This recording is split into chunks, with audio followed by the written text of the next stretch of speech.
काका, जी मालकिन। इस महीने की पगार एक बार गिन लेना आप। अब मैम साहब हम पे तो गिनती नहीं आती, आपने दिए तो ठीक ही होंगे। आपको पैसे गिनने नहीं आते? नहीं मैम साहब, हम पे गिनती नहीं आती। अच्छा, एक बार मैं गिन लेती हूँ। एक्चुअली लक्ष्य पैसे तो दे के चले गए थे पर मैंने गिने नहीं। हो सकता है आपको कम या ज्यादा दे दिया हूँ। हाँ हाँ, जो नहीं।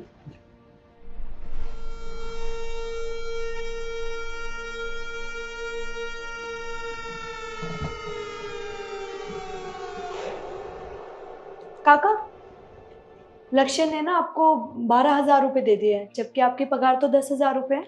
मैंने 2,000 रुपये निकाल लिए, ये रहे आपके पैसे। ये तो बहुत बढ़िया किया मैम साहब, वरना साहब आते आपको डांट लगाते। हाँ काका।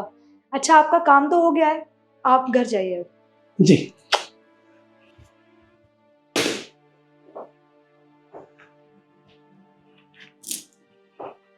कितना बेवकूफ है ये, इसको गिनती ही नहीं आती। चलो, मेरे लिए तो अच्छा ही है।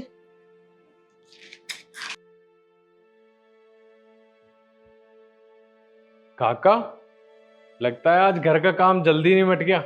हाँ साहब, सब काम निपट गया और आज पगार भी मिली है, मैम साहब ने पगार दी है। हाँ, आपको सारे पैसे मिल गए ना, क्योंकि मैं रिद्धि को दे के गया था। हाँ साहब, सारे पैसे दे दिए और बल्कि इसमें तो पैसे फालतू थे, 4 लोट निकाल लिए मैम साहब ने, वरना आप लड़ते मैम साहब से। क्या? पैसे तो मैंने 2 बार गिन के दिए थे रिद्धि को। अच्छा काका, ये पैसे कुछ कम लग रहे हैं। अरे नहीं नहीं साहब, मैम साहब ने गिन कर दिए। अच्छा, एक बार मुझे दिखाना, मैं गिनता हूं।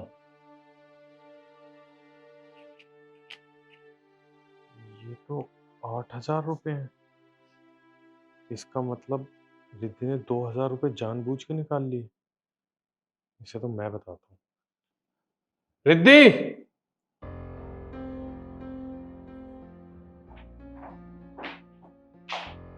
क्या हुआ, चिल्ला क्यों रहे हो?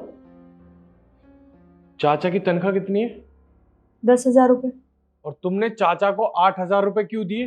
2,000 रुपए कहाँ गए? 8,000 रुपये क्यों दूंगी मैं? तुम जितने पैसे दे के गए थे मैंने उतने ही दिए हैं। अच्छा, तो इन्होंने तुमसे झूठ बोला है। लक्ष्य, ये नौकर लोग ना ऐसे ही होते हैं, इनसे 2-4 बातें प्यार से क्या कर लो, सर पे नाचने लगते हैं।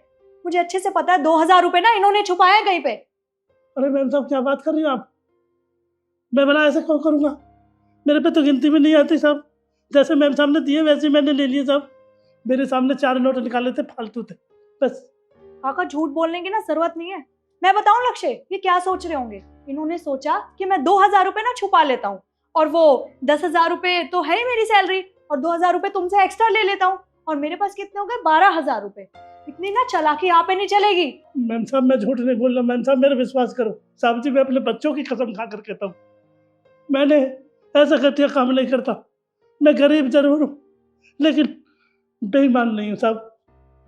रिद्धि, चाचा अपने बच्चों की कसम खा रहे हैं। अरे कोई भी अपने बच्चों की कसम झूठी नहीं खाता। और तुझे पता है, जब से हम छोटे छोटे थे ना काका, तब से हमारे घर में काम कर रहे हैं, पर चाचा ने कभी ऐसे नहीं किया। अब सच सच बताओ, 2,000 रुपए कहाँ है? अच्छा, तो तुम्हें लग रहा है कि मैं झूठ बोल रही हूँ? ठीक है, इतने सालों से ये तुम्हारे घर में काम कर रहे हैं, पर इसका मतलब ये नहीं है कि तुम अपनी वाइफ पे भरोसा नहीं करोगे। एक बात बताओ, पूरी जिंदगी ये 2 कौड़ी का नौकर तुम्हारे साथ रहेगा क्या? मैं रहूंगी, और तुम मेरे पे विश्वास नहीं कर रहे हो, तुम्हें इस 2 कौड़ी के नौकर पे विश्वास है? बस करिए मैम साहब, बहुत हो गया। अरे मैं नौकरी इसलिए करता था ताकि मेरे बच्चे पढ़े लिखे, उनके लिए फीस भरने के लिए पैसे इकट्ठे करता था। मैं अपने खर्चे के लिए नहीं, मुझे नहीं चाहिए तनख्वाह। ये बहुत अच्छा परिवार था, मैं हमेशा ही काम करता आ रहा हूँ, लेकिन मैं बच्चों के लिए पढ़ाने के लिए इकट्ठा कर रहा था ताकि वो मेरी तरह अनपढ़ गंवार ना बने, वो पढ़े लिखे आप जैसे परिवार बने, ताकि कोई आप जैसा मुझे पागल ना बना दे। पर वाह मैम साहब, आपने तो अच्छा इनाम दिया और हमारी बदनामी और कर दी बुढ़ापे में। नहीं मैम साहब, हम ऐसा नहीं है आदमी, हमारे भी जमीन है, हम गरीब जरूर है लेकिन धोखेधड़ी वाले आदमी नहीं है। विश्वास करो मैम साहब हमारा, ये लो अपने पैसे और मैं चला। मैं नौकरी नहीं करूंगा, मैं कैसे भी रहूंगा, अपना पेट पाल लूंगा। बस चलता हूँ साहब, चलता हूँ मैम साहब, मैं चलता हूँ। मुझे नहीं करनी नौकरी।